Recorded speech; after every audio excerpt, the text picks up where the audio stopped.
Hello, how are you? Hi.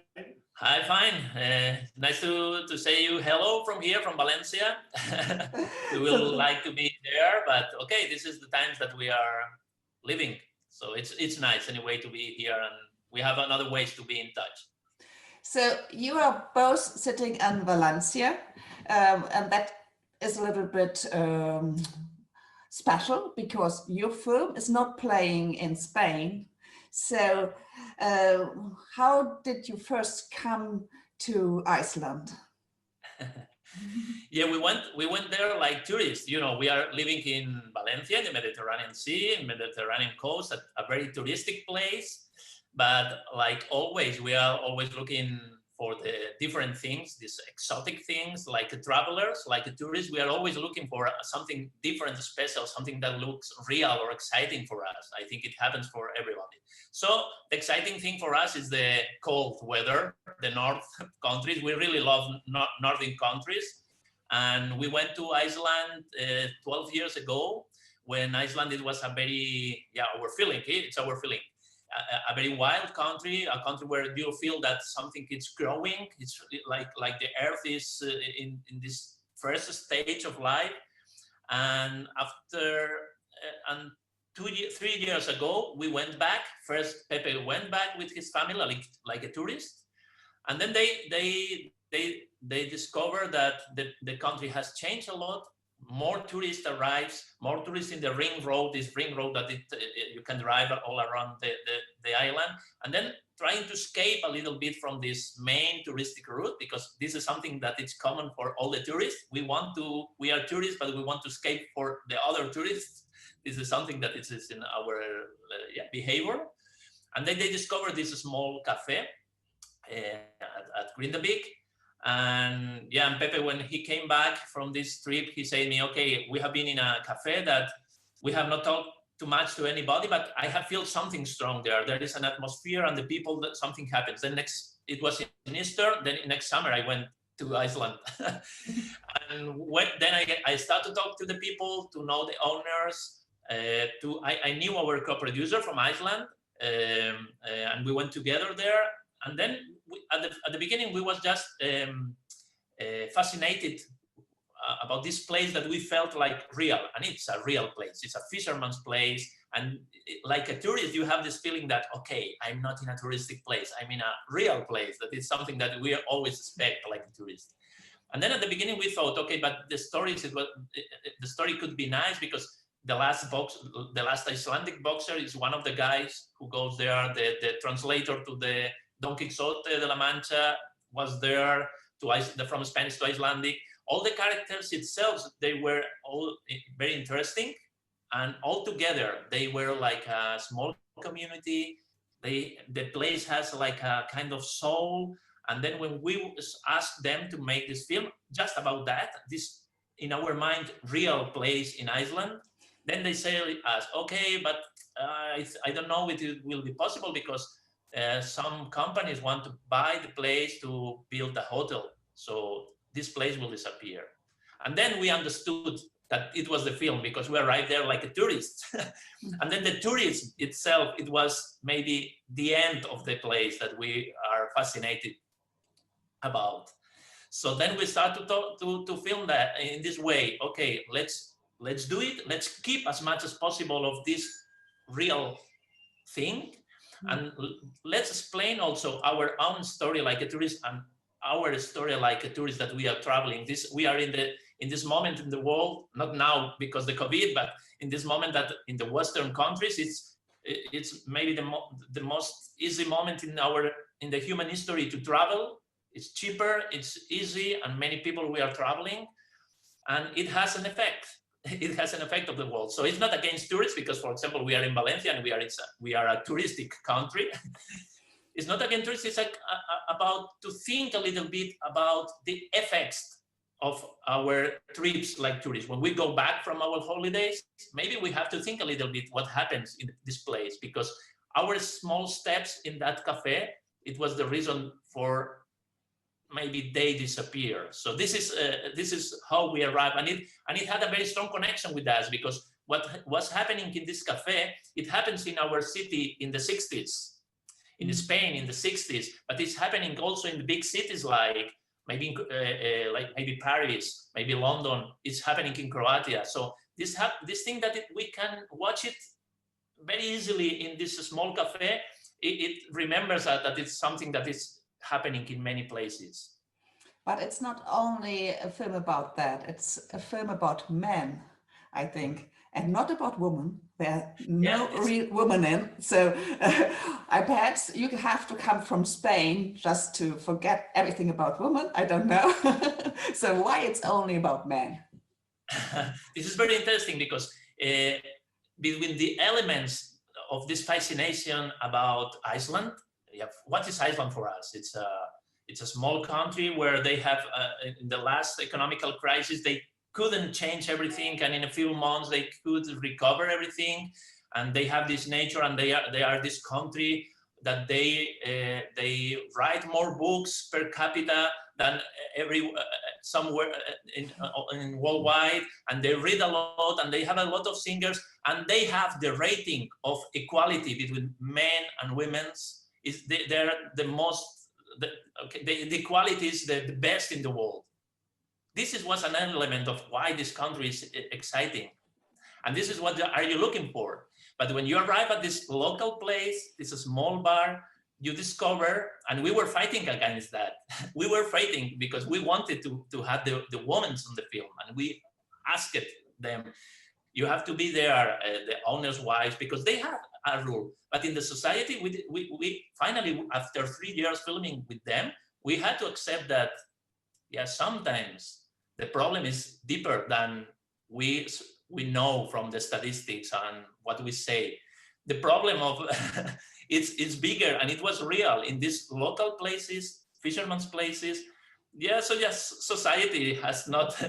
He's not so nice like we expect sometimes. And sometimes we're talking about from the cities, from the big cities. This is the society we want. This is the image of our society we want to show.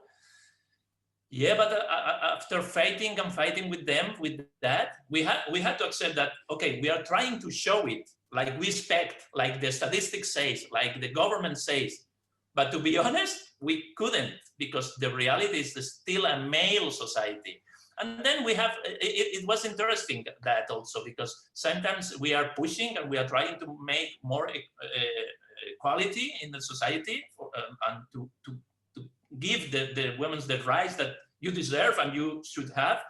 But yeah, we have to accept that the society, it's still, wow, it's stronger than our wishes. And okay, yeah, you know, if you think about the United States and the results of the elections that we are knowing today, sometimes we try to watch a wall from some side, and we are forgetting that the wall is not running that like we expect. And to face it, like we are facing the reality of the United States today, it's important. So finally, we couldn't beat that. We couldn't beat this fascination. It was an element of the fascination for this country. And yeah, and we couldn't. So this is as real, and it's a male place that it remembers, for example, my village here in Spain. If I go to the main bar in my village, I live in a village that is, I'm from a village that is 3,000 people. Yeah, it's a male place still. So yeah, we need to fight about that. Yeah. Similar a lo que pasa en muchos pueblos de España. Yeah, that's what I thought too. Yeah. Una pena para nosotros porque sí que hay dentro de la película sí que queríamos reflejar esos dos personajes que tenían una importancia en la película y en el café, ¿no? Como son las mujeres de Ali y de Trilly. Pero al final es un documental, no es una película, y no se les puede obligar a aparecer si no quieren. Yeah, that's what Pepe said, that we were trying and pushing to for example, the wife of the two brothers, that they are the main characters, because we understood that they are important in the story. But this is fighting with them to try to have them in the film, and how they talk about that, and they decide to be one step back. Yeah, finally we have to accept it. It's not a fiction film. So it's so real that it's a male society. Yes, and there are really similarities to Spanish cafes, which came into my mind when I saw it. Old man at a table drinking coffee. That's a picture we in Germany connect with Spain. So that was very interesting for me that you found that in Iceland as well. But let's speak a little bit about the director of photography. He made wonderful pictures, and I liked his filming very much. Is it perhaps so because he's came from foreign to that society that he really knew the point, or does he know Iceland? Can you tell me a little bit about it? Yeah. The first reason is that our DOP, José Luis González, he is really good. Yes, he is. But it's true what you say. Especially in this film, this foreigner point of view, it has been interesting because during the filming process, we were thinking about our small villages in the coast, and it was a great connection, but it was more complicated for us to make this film in our house than in the foreign places. Suddenly, it happens when you are making documentaries. Sometimes many times it's easier to watch it in another place than in your own house. So yeah, that I think it's one of the points. This, for example, our co-producer from Iceland say, yeah, but sometimes we have sun, and there is not so much sun in the film. To be honest, we didn't find so much sun. But it's true. This cold weather, it was of course an intention about that. We wanted to show the cold environment against the warm inside, the warm that it was the cafe. But it's true that our DOP was this far away point of view. It helps to show it in a very beautiful way. And it's true anyway that we were trying to don't show the most beautiful places in Iceland, because all the film is focused on the city. Because of course, if you have a drone and you travel to Jökulsárlón, this lagoon with the blue icebergs, and yeah, it's crazy to film in Iceland. It's so beautiful, but we were focused to show the beauty of this small place. That is maybe not the most beautiful place in Iceland, but the beauty is inside. So yeah, it's this combination to try to find the beauty everywhere, and this point of view from somebody who lives in the Mediterranean. Yeah, maybe it helps to José Luis, the DOP, to make these beautiful pictures. And I have a question to the soundtrack, because sometimes the music and the picture and what you see are really in a contrast to against or with, or how you say it. Perhaps you can say something about that, what you thought about the soundtrack, why you choose the music. Pepe will say that in Spanish, and I translate because he really works with the music. He's the one who works with the music. Sí, nuestra idea, trabajamos siempre con el mismo músico, que es Alberto Lucendo, y nuestra idea era hacer una película que no fuera muy dramática, sino dar un toque un poco más cómico, más reírnos de nosotros mismos siempre y de cómo funcionamos en Occidente.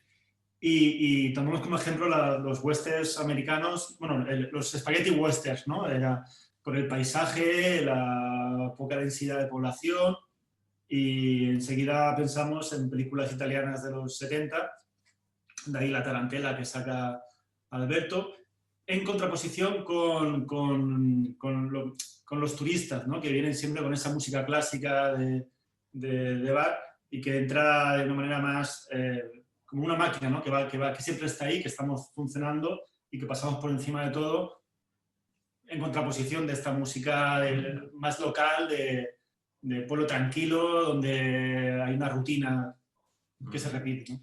Yeah, we work always with the same musician for our films. That is Alberto Lucendos. He's from here, but he's living in Berlin now and working in Berlin. And from the beginning, we were working with the music with this idea of something, give some humor, because the humor, we asked him to introduce the humor, and then we find the humor in, for example, the spaghetti westerns, these films, these westerns that happens in Italy, that they were filmed in Italy in the 70s. Yeah, because it has this contrast with the place. It's in some ways these places with nobody, with this lava field, but of course it's the opposite of the westerns. It's snow and ice and wind. And then this contrast with the music, to have this music from the spaghetti westerns, this tarantella music, in contrast with that, it gave us this humor. And then the classical music, it's also used in the film, but especially connected with the tourists and it's like this. I think people say this elevator music, no? That you sound, it's like this sound, this music that you listen and you don't take care of that, and it's something like the tourists that we arrive there and we accept, okay, we are here to drink a coffee, to eat this famous lobster soup, and you live there and it looks like nothing minds so much. So this music, this classical music in this way, that is something that is really beautiful, but you don't take care. You have listened it so many times and you don't take care so much attention to that. It was used for that. So we use this Western music in Iceland and the classical music, like to remember a little bit the character of the tourist. We have something beautiful in front of us, but sometimes we only watch the surface, or we only watch what TripAdvisor says us to watch. And this is it was the role of the music on the film. Great. So what was the most touching moment in the filming? Wow. The most touching, yeah. Of course, there is a character, but we are in love of all our characters because they were so special. And every day it was a surprise. You know, the film is made in Icelandic and we don't speak Icelandic, you know, so it has been like fishing, you know. We were filming because we knew them before, and when we start to film, they were talking in Icelandic, and then when like a fisherman, waiting, filming hours, and then we arrived here and we had the translations. We had like sometimes just an old bicycle in the bottom of the sea, but sometimes we got treasures with our nets, with our camera. And one of these treasures, it was, of course, this moment when Ali, the main character, or one of the main characters of the film, is one of the owners of the cafe, is talking with Aussie, that he's the last boxer of Iceland, because he was the Icelandic championship when they prohibited the boxing in Iceland. And they were talking together. And when our translators start to translate that, we understood that they were talking in poetry. One say some poetry, the other one answered with another poetry. Then they sang a song, and it was like. We have a problem here. I can't see you anymore. You cannot see us. No. Okay. I have to call someone for help. Sorry. Okay. I can hear you, but I can't see you anymore. One moment, please. Yeah, I can see you.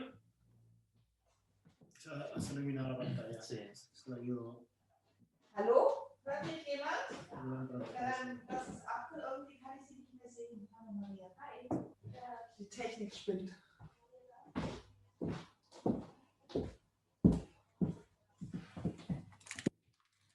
Okay, there's someone coming.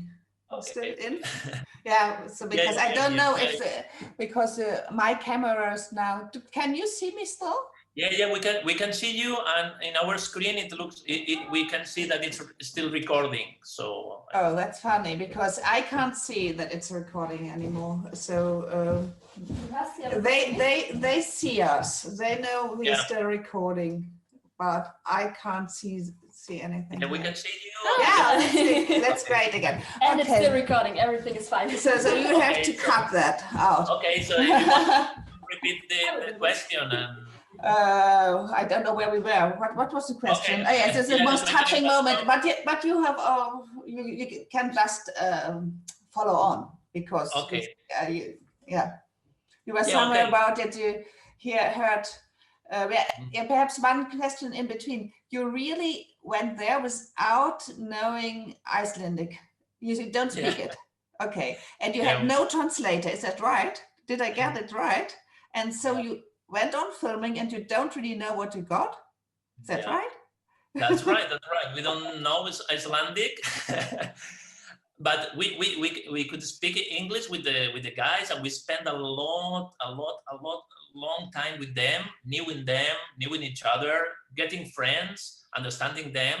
But of course, at the moment of filming, we understood that the most honest thing it was to do it in Icelandic. It has no sense to say them, please talk in English. It was like but then it means that at this moment we didn't know what they were talking about.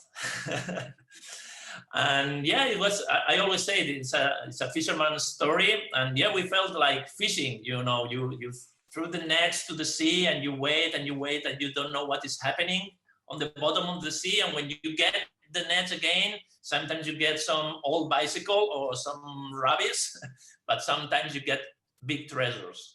And between these big treasures that we discovered with our translators later, it was this conversation with Aussie, the last boxer in Iceland, and Ali, one of the owners of the cafe, because we discovered that they were talking in poetry.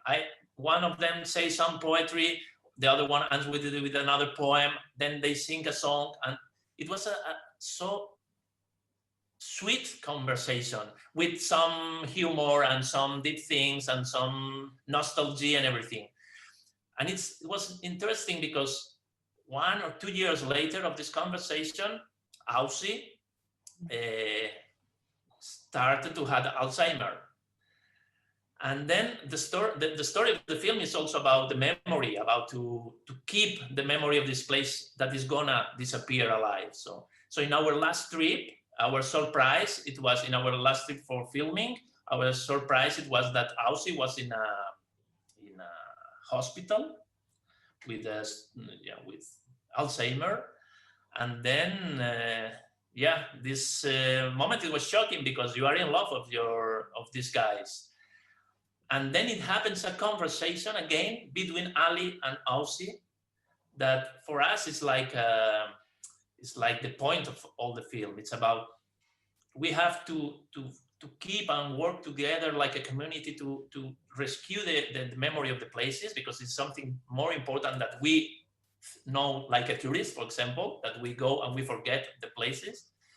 And it happens something very special also that Ali, even in this situation, in this extreme situation, Ali, the owner of the bar, he starts again to introduce the guys inside this old people hospital. And it's like this behavior to try to keep it again, to try to keep people together again.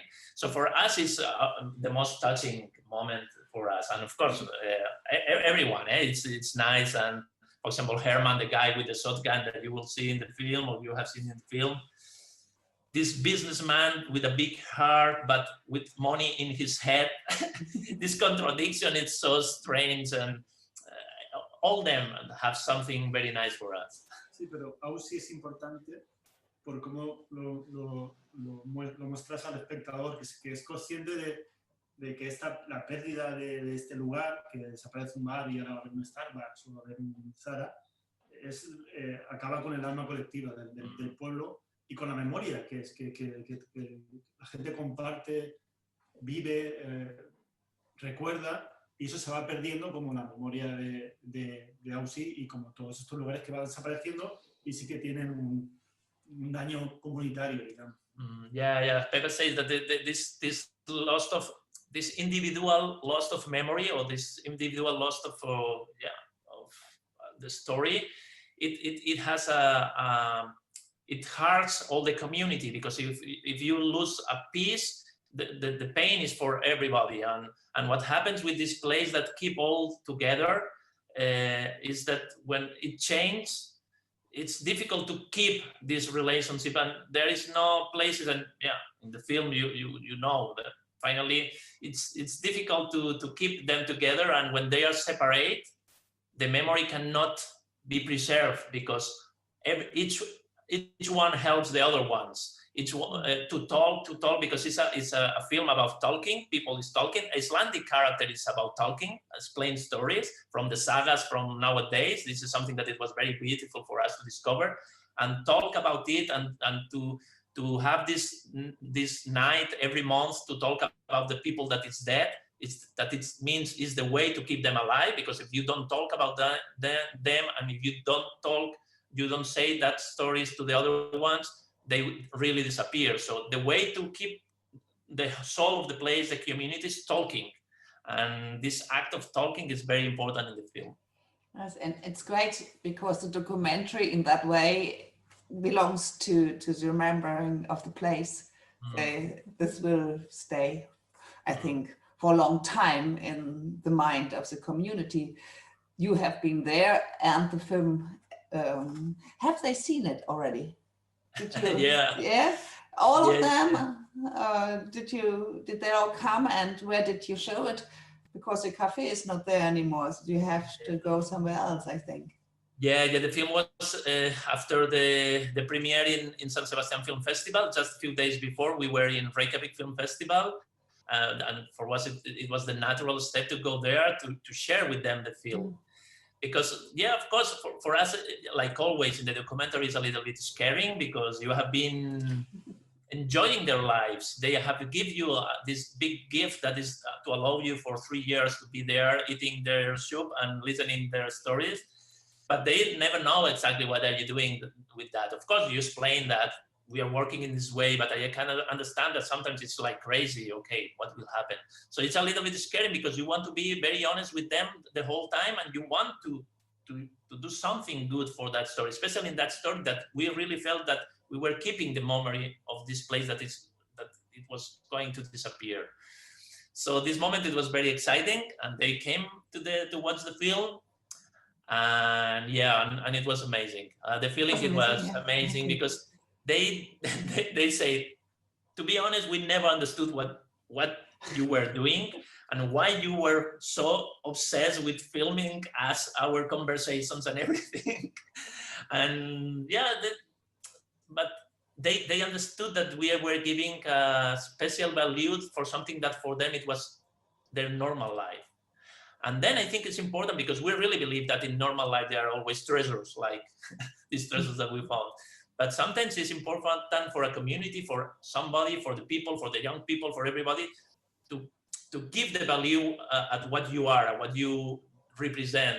And for them it was, okay, yeah, this is our cafe, this is what we are missing a little bit, but now we understand why we really miss so much this place. Because it was something bigger than in your normal life you expect. And it's something that I feel that maybe it's happening in a cafe or a bar here in my city, in Valencia, or in my village. But something this outsider point of view, it's important. And for them, it was we are very proud of the film, because we feel that they are very proud of themselves now.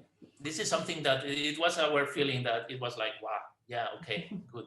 Of course, the film is for the audience. It's not for us. It's not for the characters. In this film, it was a little bit for them. But now we gave them something else. We have to give them back the present that they gave us before. Great. Oh, I think that's it. Were my questions. And I thank you very much for answering them.